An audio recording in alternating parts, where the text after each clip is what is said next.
Every evening used to be a promise of renewal. I had built a ritual around the calming embrace of meditation and aromatherapy at my favorite downtown Austin spa, a sanctuary I visited without fail each week. As the sun dipped low, I would feel the gentle pull of anticipation, each moment drawing me closer to the peace that awaited me. Today, however, the familiar comfort dissolved into uncertainty. A terse SMS from my specialist shattered the expected routine. The session was canceled. In that instant, an unexpected void surged within me. The meticulously crafted plans for tranquility were abruptly upended, leaving behind a raw, unsettling tension that rippled through my core. I stood in the quiet of my apartment, the silence of the evening now heavy with an oppressive absence. The cancellation was not just a disruption of a routine. It was a mirror reflecting the fatigue that had accumulated over the weeks, a deep-seated loneliness that even the softest fragrances of essential oils could not mask. It was as if the very fabric of my carefully constructed world was fraying at the edges, exposing the vulnerabilities I had long kept hidden. In that moment, the weight of my solitude and the burdens of an unfulfilling marriage pressed down on me. The anticipation of calm had transformed into a stark confrontation with my inner disquiet. I realized that what I had taken for granted, a simple evening of peace, was more crucial than I ever acknowledged, a lifeline in a sea of daily discontent. The shattered ritual left me standing at a precipice, my heart pounding with a mix of sorrow and an unspoken yearning for something more, a whisper of hope amid the encroaching darkness. As the echoes of the canceled session still reverberated in my heart, fate introduced a twist I never saw coming. In the midst of lingering desolation in my softly lit loft, there emerged Brendan, a colleague from the Creative Center, whose presence always carried an unspoken promise of understanding. His eyes, observant and warm, met mine with a familiarity that transcended mere workplace camaraderie. Without preamble, he offered a subtle lifeline. In his calm yet confident manner, Brendan hinted at a form of solace that lay outside the boundaries of my habitual escapes, a reassurance not found in sterile spa rituals, but in the raw, tangible connection between two souls. There was no overt proposal. His gesture was cloaked in empathy, a gentle invitation to venture into uncharted emotional territory. Despite the internal conflict that churned within me, the strict lines drawn by years of routine and duty, I sensed an alluring invitation to rediscover parts of myself long neglected. His suggestion, so carefully delivered, seemed to echo the silent cry of my inner spirit for authenticity and relief from the relentless loneliness that had been my companion for far too long. Standing at the crossroads of old promises and unforeseen possibilities, I felt a trembling curiosity. Every fiber of my being hesitated yet yearned for a respite that might bridge the chasm of isolation. In Brendan's presence, the oppressive heaviness of the canceled session and the strain of my mundane existence began to dissolve into a delicate anticipation, a whisper of transformation that beckoned me to step beyond my established confines. Inside the intimate confines of my apartment, a transformative energy began to stir. Brendan's touch was deliberate and tender, a language that spoke directly to the hidden recesses of my soul. His movements, measured yet imbued with an unmistakable passion, gently unraveled the layers of guarded routine and unspoken longing that had become my armor. Every caress was a quiet rebellion against the mundane, each brush of his hand a whisper of liberation from the weight of solitude. In that charged space, the world outside receded, leaving only the palpable presence of our intertwined emotions.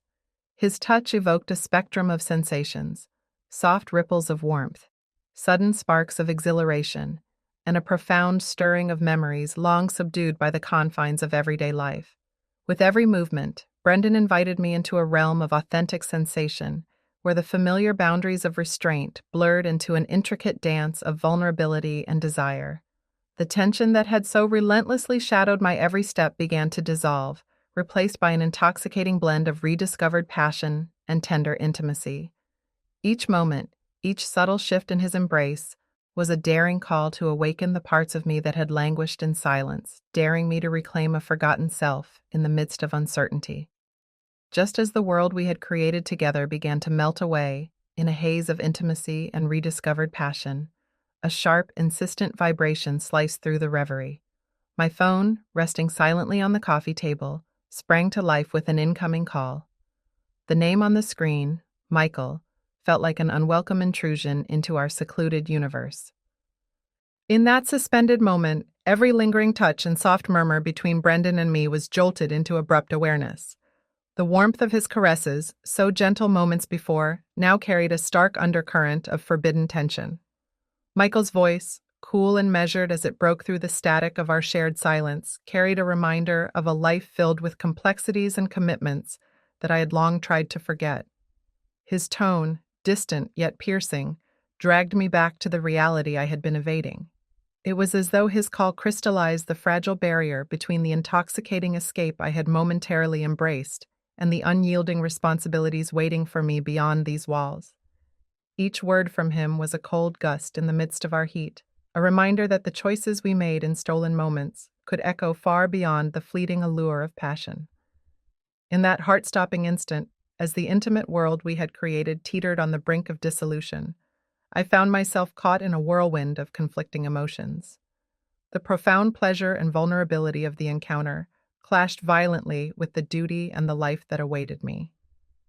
The realization struck hard. This was not just a lapse in routine, but a decisive, irreversible crossing of lines that would haunt every subsequent heartbeat. After the call, silence descended like a shroud, weighing down every unspoken word between us. Brendan's lingering presence, once a beacon of warmth and possibility, now felt shadowed by the cold reality of my commitments. In that charged moment, every heartbeat pounded with the gravity of a decision that could shatter or redeem my entire world. Caught between the stifling familiarity of a failing marriage and the intoxicating allure of a rediscovered self, I stood at the crossroads of destiny. Michael's voice had carved a stark line through the tender intimacy we'd built, reminding me that every stolen moment carried a price. In that quiet turmoil, I realized that clinging to the old life might keep me anchored in a sea of resignation, but surrendering to this newfound passion meant risking the delicate bonds of trust and the life I'd once known. The air thickened with the weight of inevitable choices. Each fleeting touch, each stolen glance, was now a testament to the irreversible step I was about to take, a step that could either lead to healing or plunge me deeper into guilt. The seductive promise of liberation beckoned, yet it was entwined with the risk of irrevocable loss. I could no longer deny the storm raging inside me, nor could I escape the consequences of crossing that line. In the end, the decision was as clear as it was heart-wrenching. I had to choose between seeking solace in the comfort of a worn, familiar existence or daring to embrace a future painted with uncertainty, passion, and the hope of renewal. That pivotal moment became the fulcrum upon which my entire life would pivot, marking the delicate balance between regret and the chance for profound transformation. In the silent aftermath of that life-altering decision, the air around me was thick with the residue of both regret and a tentative hope. The choices made in the charged moments of passion and betrayal rippled out, altering the contours of my existence in ways I had not anticipated. Every day, as I navigated the blurred lines between the life I once knew and the uncertain future I now faced, I was forced to reckon with the truth that transformation is never painless. Michael's distant eyes and the memories of shared promises haunted me with a mix of sorrow and unresolved longing, while Brendan's lingering presence, a symbol of both forbidden desire and the promise of a reborn self, reminded me of the courage it took to step beyond the comfort of a worn routine. I found myself revisiting the moments of that fateful night, searching for signs that could justify the tumult within me. In quiet reflections, I realized that every heartbeat, every whispered confession to the darkness, was a testament to the struggle for authenticity in a world that often demands conformity. The reckoning was not simply about the consequences of infidelity or the end of a familiar chapter. It was about facing the raw, unvarnished truth of who I truly was. In this ongoing internal battle, I discovered that every choice carries a weight, a price that must be paid in the currency of our soul. And while the future remained shrouded in uncertainty, I began to understand that perhaps the true measure of living lies in embracing the messy, unpredictable journey of change, even when that journey demands we leave behind everything we once thought defined us.